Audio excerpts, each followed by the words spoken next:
Welcome to today's Triple Z. The Triple Z podcast is a daily program that you can use to help you fall asleep each night. Just turn down the volume, lay back, relax, and enjoy as you fall asleep. Lancaster is a highly skilled soldier who earns the respect of his men through his bravery and leadership. He is also a man of few words, preferring action to conversation, and he is quick to anger when he perceives a threat to his honor or that of his fellow soldiers. These qualities make him a natural leader in the field, but they also create tension between Lancaster and the more refined officers who outrank him. If you enjoy our program, please be sure to write us a review on your podcast platform and share us with a friend. You both might sleep just a little better at night. Our website is Triple Z, that's 3zs.media. You can also like and share our content on Facebook or our Instagram account ZZZ Media Podcast. Music for today's episode was provided by the Sleep Channel on Spotify. Chapter 1. Naval Maneuvers. A university college varies its facial expression about as frequently as the Sphinx and about as violently as a treacle well. This remark especially applies between the hours of breakfast and luncheon. The courts, with their monastic cloisters and inviolable grass plots, lie basking in a sunny obliviousness to the world outside.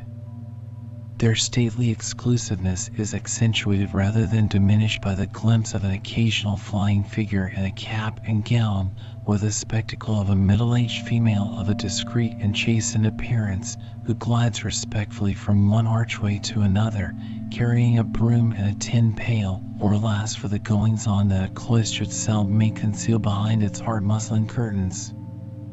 A tankard containing some gentlemen's morning ale.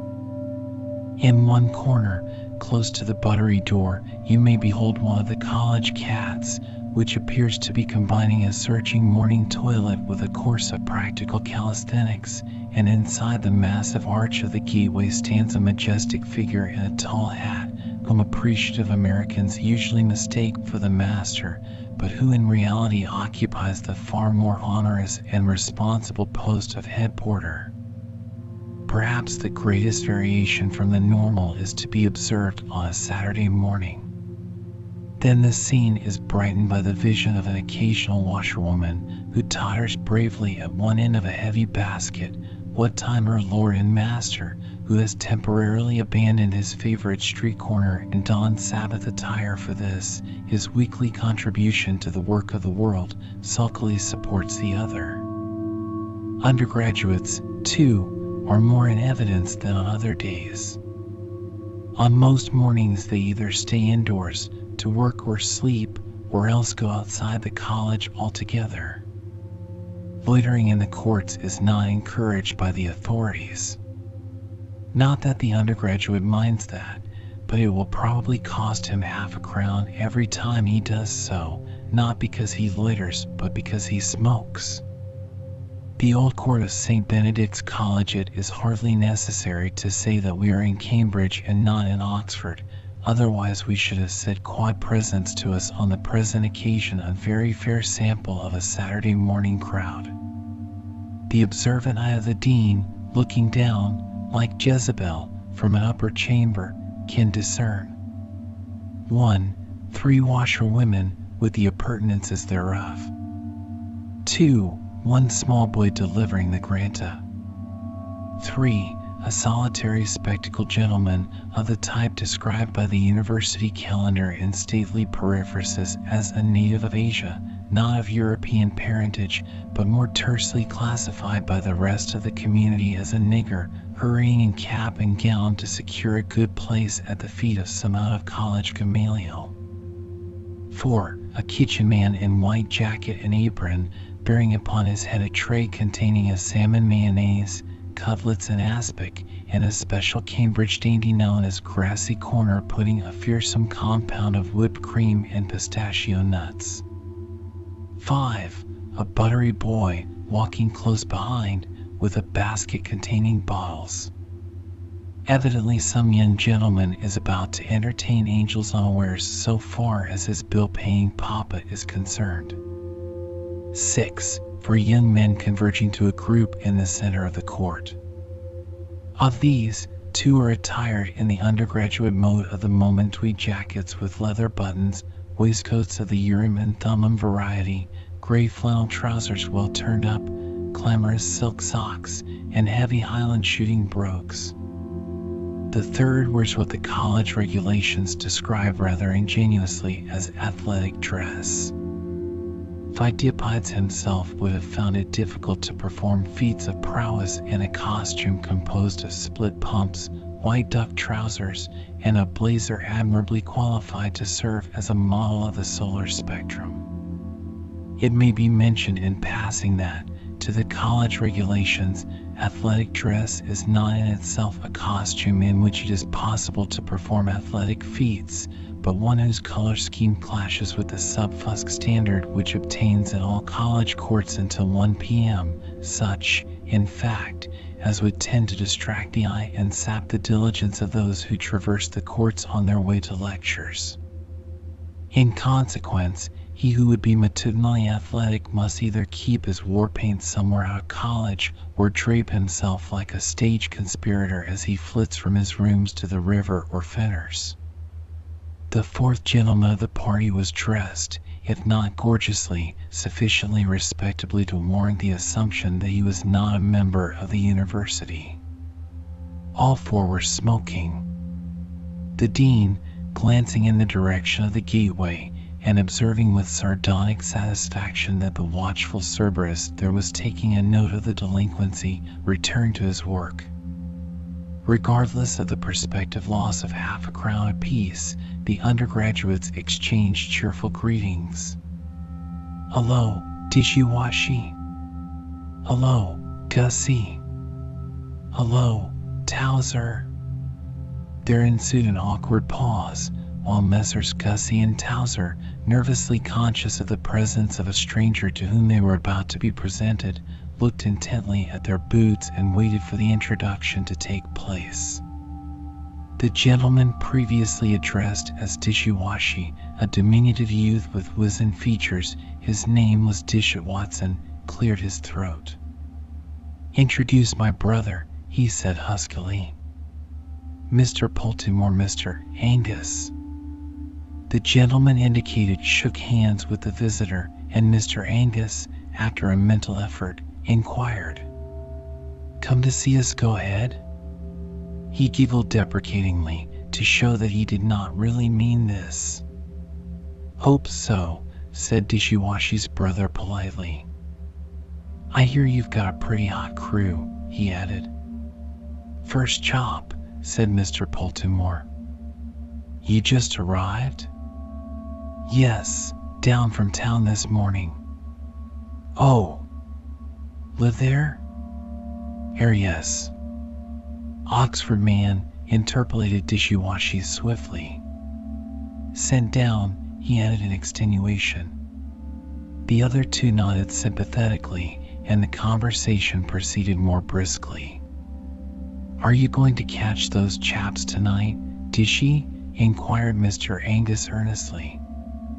"Don't know," replied Dishiwashi, who as coxswain of the St. Benedict's boat enjoyed a position of authority and esteem in inverse ratio to his inches. "Duncombe's a good enough little oar, but you can't expect a man who weighs 9 stone 10 to stroke the boat and pull it along too. Of course, if we had anything we could call a 6. As for old Puff and Dash—" 14 stone of tripe, interpolated Mr. Angus, the gentleman in athletic dress. "Lord help the boat," he added bitterly. It may be mentioned in passing that Mr. Angus's athletic achievements were rather overstated by his costume. His blazer was that of a college club of 12 members, admission to which was strictly limited to gentlemen who could absorb a gallon of beer at a draught, and whose first rule stated that any member who committed the bêtise of taking a degree, however humble, should pay to the club a fine of £5. "Still," said Towser hopefully, there's always Marable. Everybody, even the gentleman who had been sent down from Oxford, cheered up at this reflection. By gum, said the coxswain with sudden enthusiasm, he's a wonder. You should have seen him in the boat yesterday. He was rowing a blade that simply lifted the whole bow side along by itself, and besides that he was coaching stroke all the time, telling him when to swing out and when to quicken, and bucking him up generally, and on the top of all that he found time every now and then to turn round and curse old Six. I tell you, he's a wonder. Did you hear about him last night? I did hear some yarn, said Angus. Went and smashed up the owls, didn't he? Smashed up? Dishy's saturnine features expanded into a smile that was almost benevolent. My lad, have you seen Muggeridge's alabaster brow this morning? Mr. Muggeridge was the president of the Owl's Wine Club. No.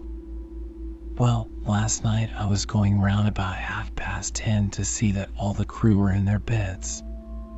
When I came to H. New Court, I found a devil of a row going on in Muggeridge's rooms directly under Duncombe's, you know. Yes.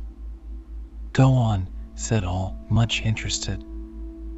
There was a meeting of the Owls on, continued Dishy, and they had the nerve to hold it on a staircase where there were actually 2 men of the crew, Duncombe and Eversley, trying to get to sleep.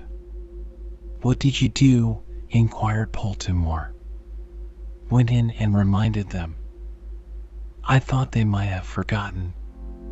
What did they say? They told me to go to Dash. Good Lord, said the audience, genuinely horrified at the employment of such language by a non-athletic to an athletic man. The Owls were a collection of rather dissipated young nobodies, while Dishy wore a Leander tie, which in a rowing college entitles a man to something like reverence. I soon found it was a put-up job, continued the coxswain. They had some grudge against Duncombe and wanted to score him off. I could hear him hammering on his bedroom floor above to make them dry up.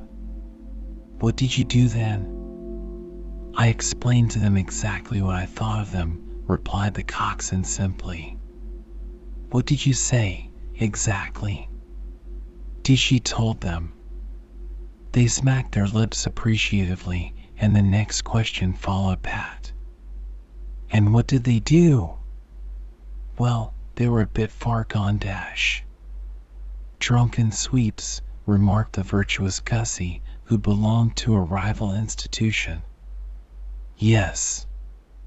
They were a bit far gone, repeated the coxswain, with the air of one endeavoring to explain an otherwise unaccountable circumstance, and they hove me out, in fact. There were 9 of them, he added, in the manner of one who is not quite sure if his excuse will be accepted. And then? Then I went straight off to old Hughie's rooms. There was a respectful intaking of breath by the company. Most of the college were wont to refer to the gentleman in question as Marable Dash, and knocked him up. He had just gone to bed. What did he do? Came the question, in lively anticipation of the recital to come. Put on a few things over his pajamas, and came along with me. The audience sighed ecstatically. What happened? Said Poltimore. Well, things were getting a bit lively by the time we arrived. Just as we got to the foot of the stair, we were greeted by Muggeridge's oak, which some playful fellow had taken off its hinges and thrown over the banisters. However, we dodged that and raced up to the first floor. You could have heard a pin drop when we walked into the room. 1 or 2 of them looked a bit green, though, when they saw what a towering passion Hughie was in. Still, Muggeridge was sober enough and tried to talk it off. He stood up and said, Hello, Marable. This is splendid. You are just in time to drink to the success of the crew tomorrow. We're all sportsmen here. Come on, You chaps know heel taps."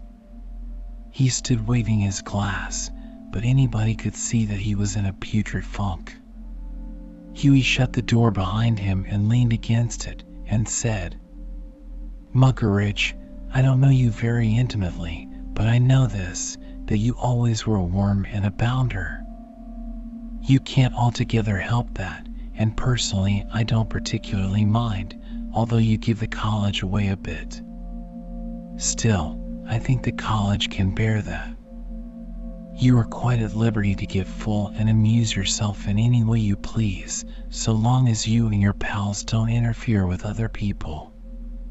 But when it comes to disturbing my crew, who have to fight the battles of the college on behalf of warriors like you and these gentlemen here, whose favorite field sport is probably billiards, well, that's just what I call a bit too thick." All this time Muggeridge was looking pretty averagely uncomfortable. The other chaps were gazing at him, evidently waiting for a lead. But you could see he was pretty well up a stump as to what to do next. However, next time old Huey paused for breath, he said, "Oh, get out." It was a rotten thing to say. Huey smiled at him. "All right," he said, "but I must put you to bed before I go."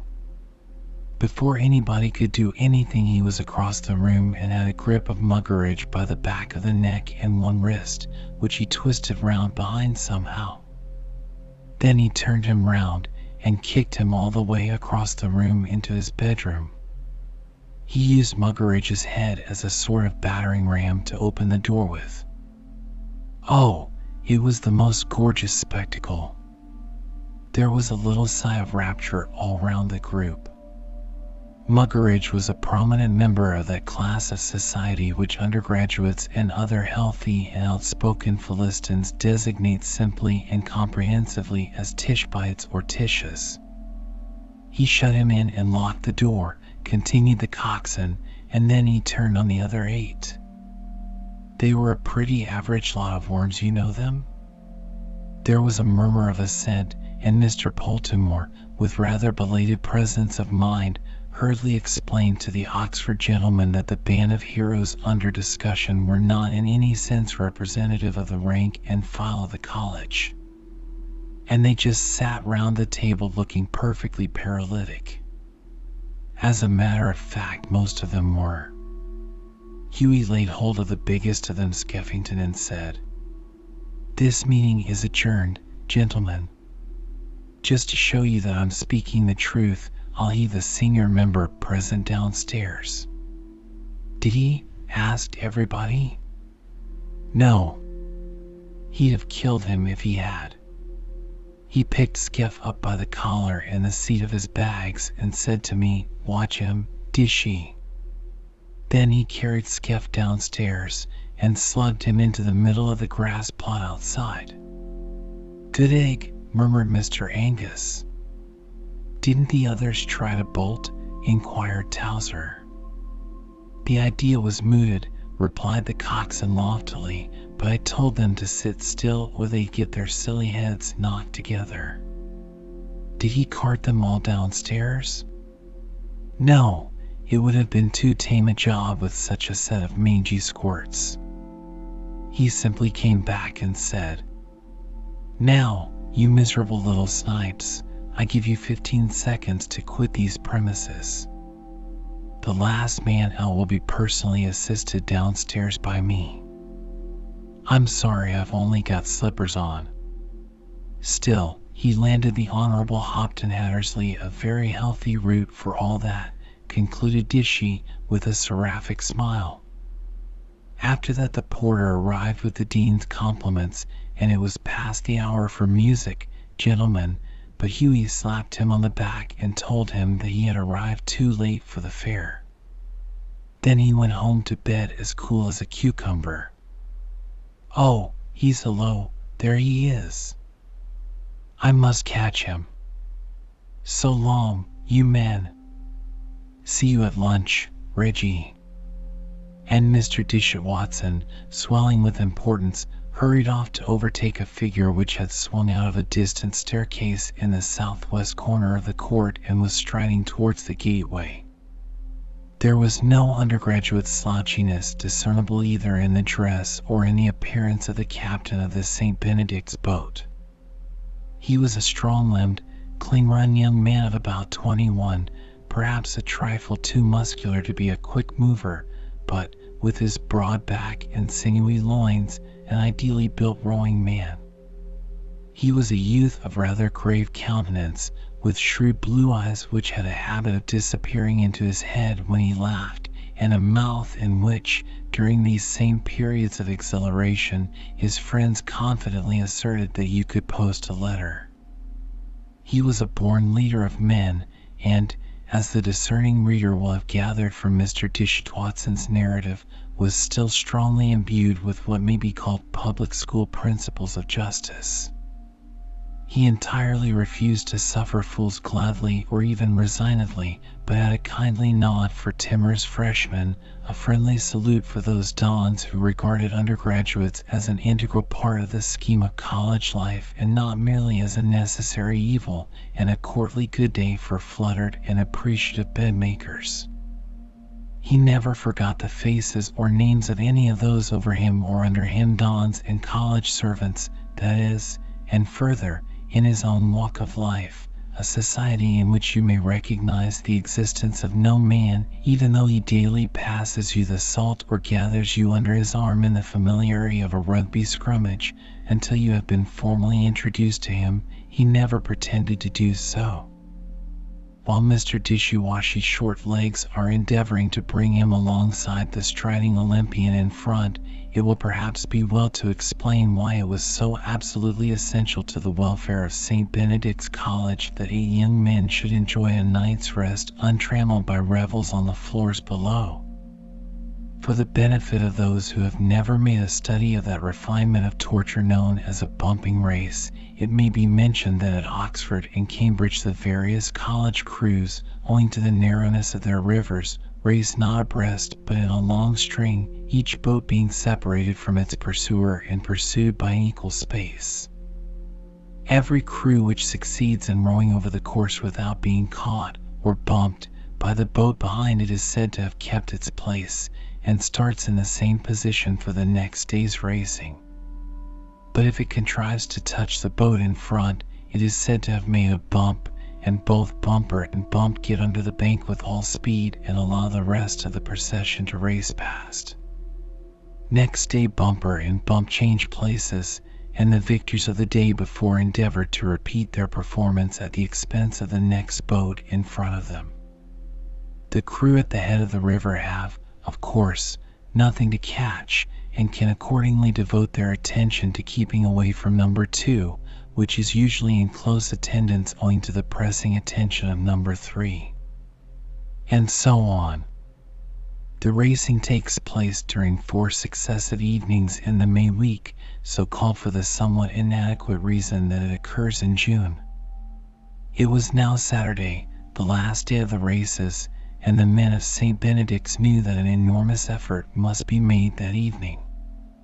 So far they had made 2 bumps, comparatively easily. Starting from 4th place, they were now second on the river, and only the All Saints boat stood between them and the haven where they would be. They had tried last night to bring their foe down, but had failed. They were going to try again tonight, but All Saints were a terribly strong crew. They had been head for 5 years, and there were 4 blues in the boat. Public opinion admitted that St. Benedict's were about the fastest crew on the river that year, but considered that a seasoned lot like All Saints could keep on spurting away long enough to last out the course. Unless, of course, people said, unless Marable does something extra special. It was wonderful what a lot the world in general seemed to expect of Marable. Character counts for something even among the very young, and there is no more youthful member of society than the undergraduate. The 6th form boy is a Nestor compared with him. Meanwhile our diminutive friend Dishy, The coxswain had succeeded in overtaking his captain just as that great man stepped into a hansom in Trinity Street. "Where are you off to, Hughie?" he panted. "Station." "People?" "Yes." "Well, I'm coming with you." "I'll cut away before you meet her." Dishy was one of the few who dared to address Marable in this strain. The two installed themselves in the hansom, and while the experienced animal between the shafts proceeded down Trinity Street, butting its way through sauntering pedestrians, pushing past country parsonical governess carts, taking dogs in its stride, and shrinking apprehensively from motor bicycles ridden by hatless youths in bedroom slippers, they discussed affairs of state. "There's only one way to do it, Dishy," said Marable. "I'm going stroke." Dishy nodded approvingly. "It's the only thing to do," he said. "But who is going to row 7 stroke?" "Yes." "Bow side will go to pieces," said Dishy with conviction. "Perhaps. But as things are at present, stroke side will." "That's true," admitted the coxswain. "Let's see now. There'll be you stroke, Duncombe 7, Puffin 6. It's worth trying anyhow. We're bound to keep away from the James people, so we might as well have a shot." "Clear out now," said Marable, "and go round and tell the men to be at the boathouse by 4, and we'll have a 10 minutes outing in the new order. Then, when you've done that, cut down to the boathouse and tell Jerry to alter my stretcher in Duncombe's." These commands involved a full hour's excessive activity in a hot sun on the part of Mr. Dishit Watson, but Marable was not the man to spare himself or his subordinates when occasion demanded. The coxswain descended to the step of the hansom and clung to the splashboard as he received his last instructions. "And tell Jerry," added Marable, "to get down a new stroke side oar with a good 6-inch blade. Duncombe's has been shaved down to a toothpick." Dishy nodded cheerfully and dropped off into the traffic. "The old man means business. We shall go ahead now," he murmured to himself with simple confidence. "All right, sir, my fault entirely. Don't apologize." And leading an inverted motorcyclist, who had run into him from behind, to congest the traffic and endure laceration from his own still faithfully revolving pedals, the coxswain of the St. Benedict's boat proceeded at a brisk pace back to his college, there to inform a sorely tried troop of 7 that, owing to an 11th hour change in the cast, a full dress rehearsal of their evening's performance had been called for 4 o'clock sharp. Chapter 2 introduces the heroine of this narrative. It has been said by those who ought to know that, if the most painful quarter of an hour in a man's life comes when he is screwing himself up to proposing point, the corresponding period in a woman's is that immediately preceding her first dinner party in her own house.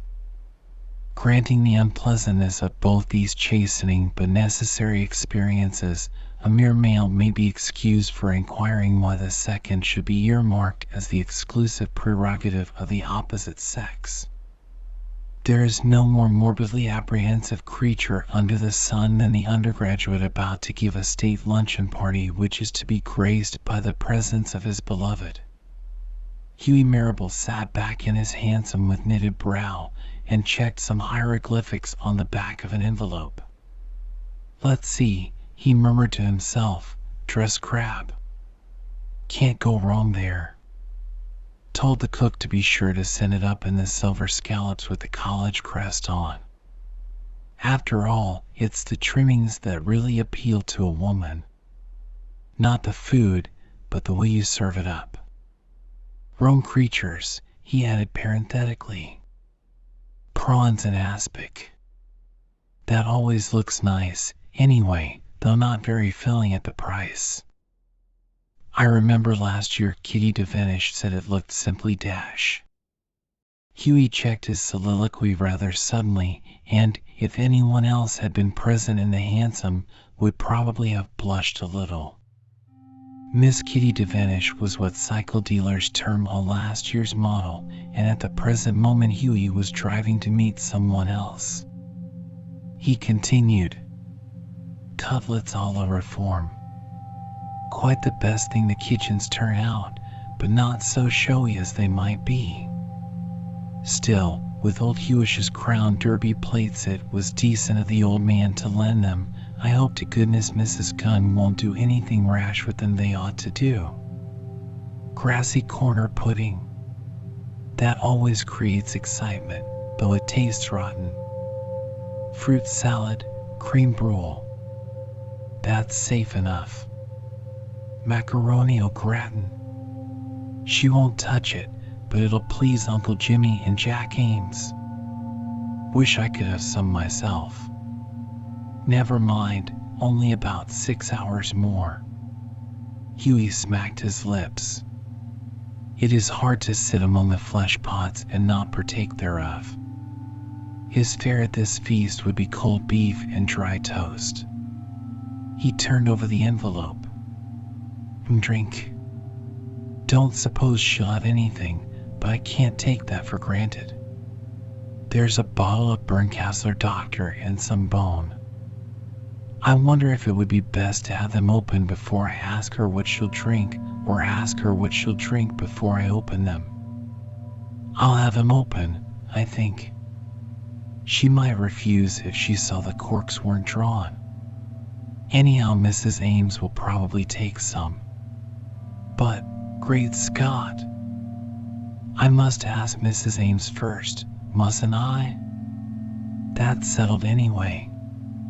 She'll probably take whatever Mrs. Ames takes. Then there are the table decorations. I wish to goodness I could remember whether it was wallflowers she said. I think it must have been, because I remember making some putrid joke to her once about like attracting unlike. Anyhow, it's too late to change it now. I've plumped for wallflower, and the room simply stinks of it. Then the seats. Me at the head, with Mrs. Ames on one hand and her on the other. Uncle Jimmy at the end, with Ames on his left and Dickie Lund between Mrs. Ames and Uncle Jimmy. Yes, Ames must sit there. Lord knows, Dickie Lund should be safe enough, but you never know what sort of man a girl won't take a fancy to. And after all, Ames is married, added the infatuated youth. Then Mrs. Gunn. I think I've told her everything. He feverishly ticked off his admonitions on his fingers. Let me see. 1. Not to put used plates on the floor. 2. Not to join in the conversation. 3. Not to let that wobbly affair in her bonnet dip into the food. 4. Not to breathe on things or polish them with her apron, except out of sight. 5. Not to attempt on any account to hand round the drink. 6. To go away directly after lunch and not trot in and out of the jib room munching remains. The tea hamper should be all right. Trust the kitchens for that. I must remember to stick in a box of chocolates, though. And I don't think I need bother about dinner, as they are going to send in Richards to wait. Anyhow, I shall have the boat off my chest by that time. That will be something, especially if... Huey lapsed into silence, and for a moment a vision of love requited gave place in his imagination to the spectacle of the Benedictine crew going head of the river. His reflections were interrupted by the arrival of his equipage at the combined masterpiece of imposing architecture and convenient arrangement, Cambridge Railway Station. The platform was crowded with young men, most of them in athletic dress, waiting for the London train. The brows of all were seamed with care, partaking in all probability of the domestic and amorous variety which obsessed poor Huey. The train as usual dashed into the station with a haughty can't-stop owl like this expression, only to clank across some points and grind itself to an ignominious and asthmatic standstill at a distant point beside the solitary and interminable platform which, together with a ticket office and a bookstall, prevents Cambridge railway station from being mistaken for a rather out-of-date dock shed. Presently Hughie, running rapidly, observed his guests descending from a carriage. First came a pleasant-faced lady of between 30 and 40, followed by a stout and easy-going husband. Next, an oldish gentleman with a white mustache and a choleric blue eye. And finally pretty, fresh, and disturbing appeared the Fonz et Origo of the entire expedition, on whose account the disposition and incidents of Hughie's luncheon party had been so cunningly planned and so laboriously rehearsed. Miss Mildred Freshwater. The party greeted their host characteristically. His uncle, even as he shook hands, let drop a few fervent anticipatory remarks on the subject of lunch. Mr. Ames, who was an old college boat captain, coupled his greeting with an anxious inquiry as to the club's prospects of success that evening. Mrs. Ames' eyes plainly said, "Well, I've brought her, my boy, now wire in," and Miss Freshwater, when it came to her turn, shook hands with an unaffected pleasure and camaraderie which would have suited Hughie better if there had been discernible upon her face what Yum once pithily summed up as a trace of diffidence or shyness. Still, Hughie was so enraptured with the vision before him that he failed to observe a small and shrinking figure which had coyly emerged from the train and was hanging back, as if doubtful about its reception, behind Mrs. Ames's skirts. Presently it detached itself and stood before Hughie in the form of a small girl with coppery brown hair and wide gray-blue eyes. "Joey!" shouted Hughie. "She would come," explained his uncle, in the resigned tones of a strong man who knows his limits. The lady indicated advanced to Hughie's side, and, taking his hand, rubbed herself ingratiatingly against him in the inarticulate but eloquent manner peculiar to dumb animals and young children.